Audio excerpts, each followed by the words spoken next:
12 जनवरी 1863, यानी कि आज से ठीक 159 वर्ष पूर्व भारत भूमि पर सूर्योदय के ठीक 6 मिनट 33 सेकंड पूर्व एक ऐसे सन्यासी रूपे सूर्य का उदय हुआ जिसने पूरी दुनिया में भारतवर्ष का नाम गर्व से ऊंचा करा दिया। उस 30 वर्ष के युवा सन्यासी ने 1893 के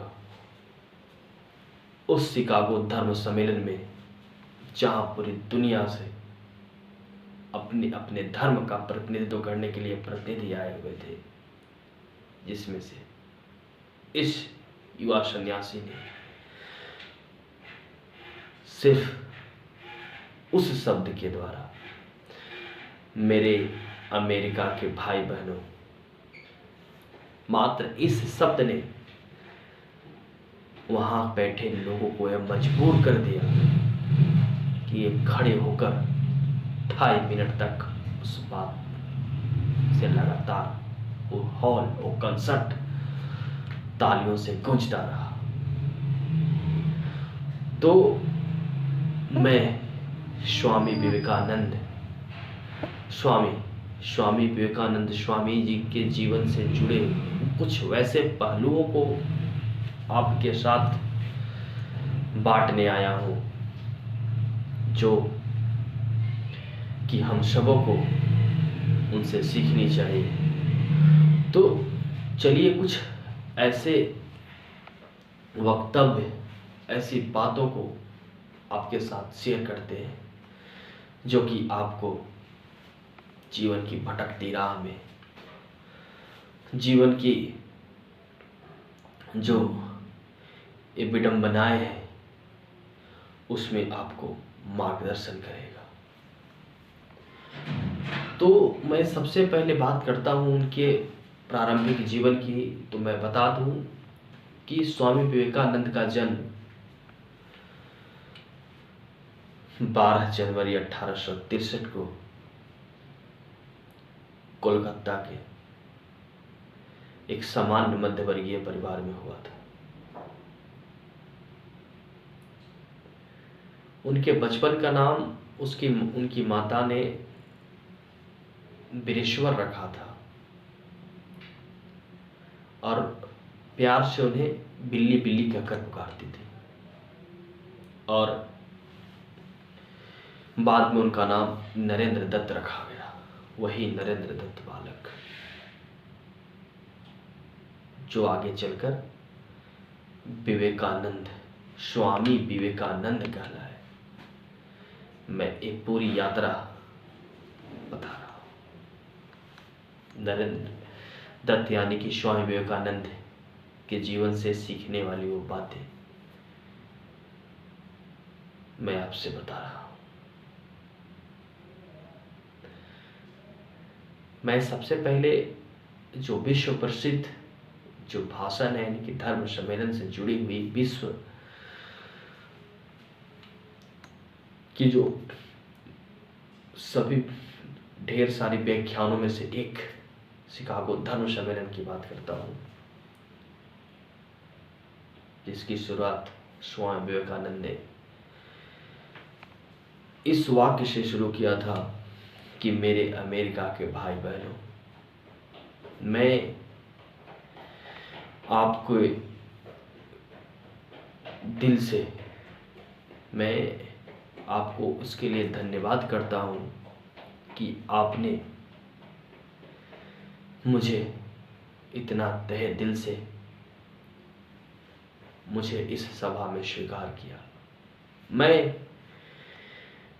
उस सनातन परंपरा, उस भारत भूमि के लोगों की तरफ से आपका अभिनंदन करता हूं, आपको धन्यवाद करता हूं। मैं उस भारतवर्ष, उस प्राचीन परंपरा, उस सत्य सनातन दुनिया के सारी धर्मों को देने वाले उस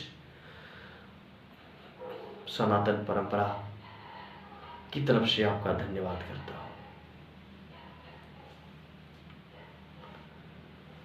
ऐसे बातों को सुन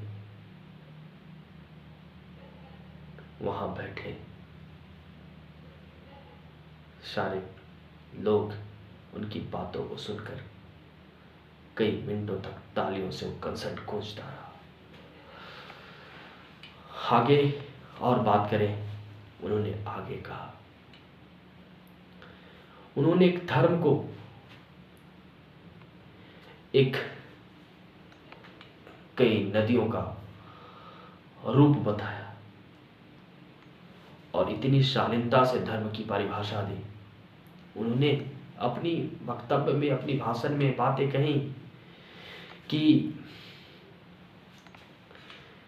ईश्वर के पास ये धर्म जो है, ये धर्म जो है एक नदी के समान है। ये धर्म जो है ये नदी के समान है। इनकी जो राहें हैं रफ्तीली हो सकती हैं, कठिन मार्गों से, सरल मार्गों से यात्रा हो सकता है, लेकिन वह जाएंगे समुद्र में ही। यानी कि वो समुद्र, वह परमपिता परमेश्वर में ही जाएंगे। उन्होंने ये भी बातें कही कि हम सिर्फ सार्वभौमिकता को ही नहीं स्वीकार करते, वरन हम सभी धर्मों के सत्य को भी स्वीकार करते हैं। उन्होंने आगे ये भी कहा कि हमें गर्व है ऐसी संस्कृति पे कि एक और जहां दुनिया ने इजराइलियों को, उनके मंदिरों को, मतलब उनके पूजा स्थलों को नष्ट करने में तनिक भी हिचकिचाहट नहीं दिखाई, वही हमारे धर्म, हमारे भारतवर्ष ने हमें ये गर्व करने का मौका दिया। हमने उन इजरायली भाइयों को, हम उन इजरायली भाई बहनों की संस्कृतियों को हमने अपने देश, जब वे भागकर केरल में आ गए थे, आना पड़ा था उन्हें शरण दिया। हमें गर्व है उस देश की संस्कृति पे, हमें गर्व है उस देश की संस्कृति पे जिसने पारसी भाइयों को हमारे धर्म ने स्थान दिया। तो हम सिर्फ सार्वभौमिकता ही नहीं, हम सत्य रूपी धर्म को स्वीकार करते हैं। हम सभी धर्मों को स्वीकार करते हैं। मैंने वो बातें तो आपको बता ही दी है कि स्पष्ट रूप से जब उन्होंने एक श्लोक के माध्यम से कहा था, उसका अर्थ स्पष्ट रूप से बताया कि धर्म नदी मार्ग हो सकती है, लेकिन उस परमात्मा तक पहुंचने का एक मार्ग है, बस एक मार्ग है, लेकिन परमात्मा तो सिर्फ समुद्र है। तो चलिए, मैंने तो धर्म सम्मेलन की कुछ महत्वपूर्ण बातें बताई कि जो उस काल में, यानी कि उन्होंने जो बातें बताई कि हम विनष्ट संस्कृतियों पर नहीं, हम पूरी दुनिया को एकजुट, एक रूप करने वाले संस्कृति की बात करते हैं। और इस बात ने भारत को गुरु के रूप में फिर से पुनर्स्थापित किया। उस अंग्रेजों की कड़ी शासन, उस अंग्रेजों के गुलामी के दौर में एक भारत का एक ऐसा सुर जिसने भारत के भूपटल पे, भारत के परिदृश्य को दुनिया के पटल पे लाकर फिर से खड़ा कर दिया। तो मैं एक बहुत ही रोचक तथ्य जो है, रोचक कथा जो है ना, उनके बारे में जो कही जाती है, उन्होंने जो बातें कही हैं, उनके माध्यम, उनके जो अपने विचारों में, अपनी कथाओं में, अपनी आत्मकथाओं में जो बातें कही है, उसमें एक बात ये भी है कि जब वे धर्म सम्मेलन के लिए निकल रहे थे तो अपनी माँ शारदा के पास जाते हैं, है ना, भुवनेश्वरी भी है ना, शारदा माँ के पास जाती है ना। शायद शारदा माँ यानी कि जो रामकृष्ण परमहंस की जो पत्नी, उनकी गुरु माता थी, उनके पास जाते हैं। बोलते हैं कि माँ, हमने जो अपने इस जीवन काल में जो भी सीखा है, यानी कि हम जो धर्म प्रसार करने के लिए शिकागो जा रहे हैं, मैं आपके पास आपकी अनुमति के लिए आया हूँ। तो शारदा माँ ने कहा, ठीक है चले जाना, मैं तुम्हें अनुमति देता हूँ, लेकिन बस मैं जो कह रहा हूँ अब छोटी सी मेरा काम कर दे। तो विवेकानंद ने कहा कि ठीक है करो। शारदा माँ ने कहा कि सामने जो रखी हुई वो चाकू है ना, मुझे थोड़ा सा पकड़ा दे। बोले कौन सी बड़ी बात है, लो, और माँ को दे दिया। और उसके बाद नरेंद्र दत्त यानी कि विवेकानंद की गुरु माता यानी शारदा माँ ने उनसे कहा कि ठीक है अब तुम जा सकते हो। तो उन्होंने एक सवाल पूछा कि क्या तुमने मेरी कोई परीक्षा नहीं ली? तुम्हारा मुझे पता नहीं चला तुम्हारे परीक्षा लेने के तरीके, तुम आखिर क्या करना चाहती थी, क्या दिखाना चाहती थी मुझे, क्या बताना चाहती थी मुझे? तो उन्होंने बताया, अरे चाकू के दो भाग होते हैं, एक पकड़ने वाला और एक काटने वाला। पकड़ने वाला भाग जो होता है वह लकड़ी का बना होता है, और काटने वाला भाग जो होता है नुकीला होता है। तो नरेंद्र दत्त ने जो उन्हें चाकू दिया था, यानी कि हमारे स्वामी विवेकानंद ने जो चाकू दिया था, उस चाकू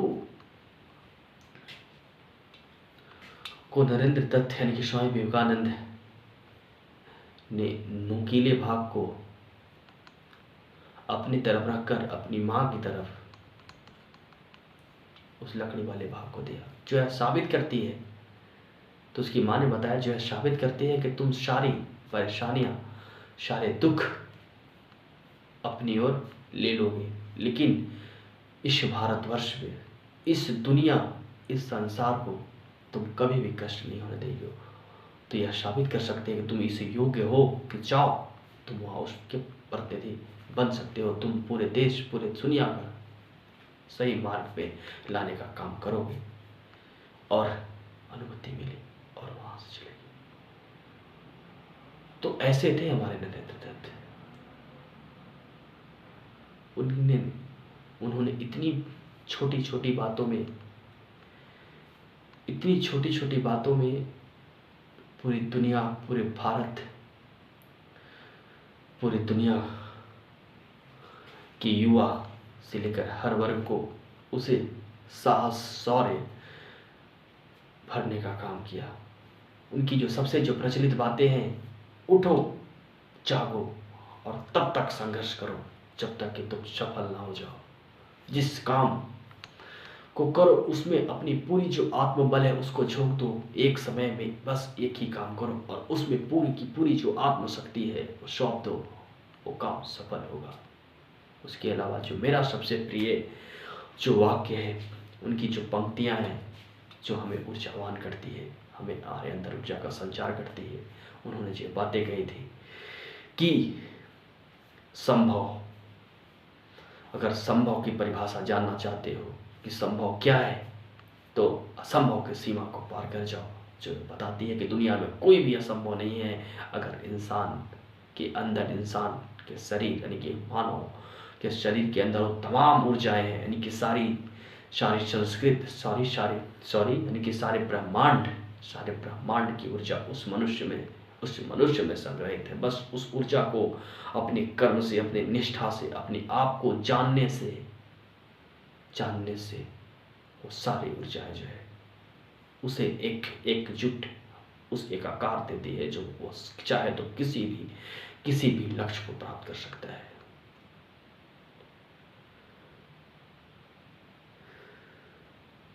तो ऐसे थे हमारे नरेंद्र दत्त, जो भारत की प्राचीन जो संस्कृति सभ्यता जो खोई हुई थी उसे पूरी दुनिया में सार्वभौमिकता सत्यता के रूप में उसे दिखाया। लोगों के मन में, लोगों के प्रति जो भारत और पूर्व के देशों की ओर, भारत और पूर्व के देशों की ओर जो उन्हें गरीबी, बदहाली की तरफ, एक मूर्ख की तरफ जो देखने वाले लोग थे, उनके मन में सम्मान प्रकट करवा दे। कई लोग रातों रात उनके हजारों शिष्य बन गए, हजारों,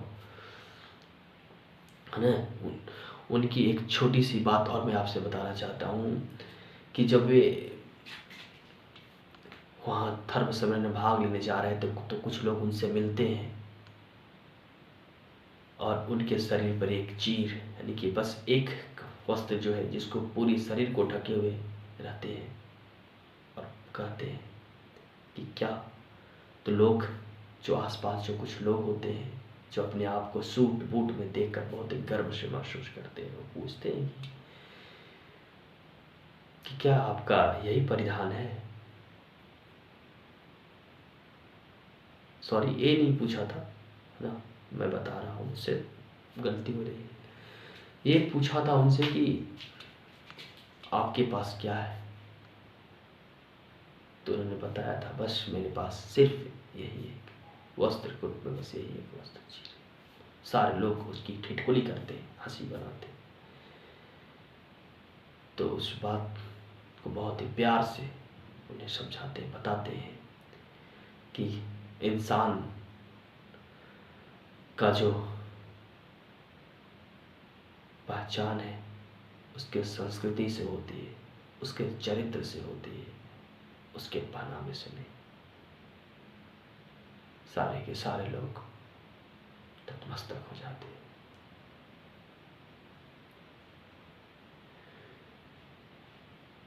वे संत जिन्होंने हमें हिंदू होने पर गर्व कराया, उन्होंने कहा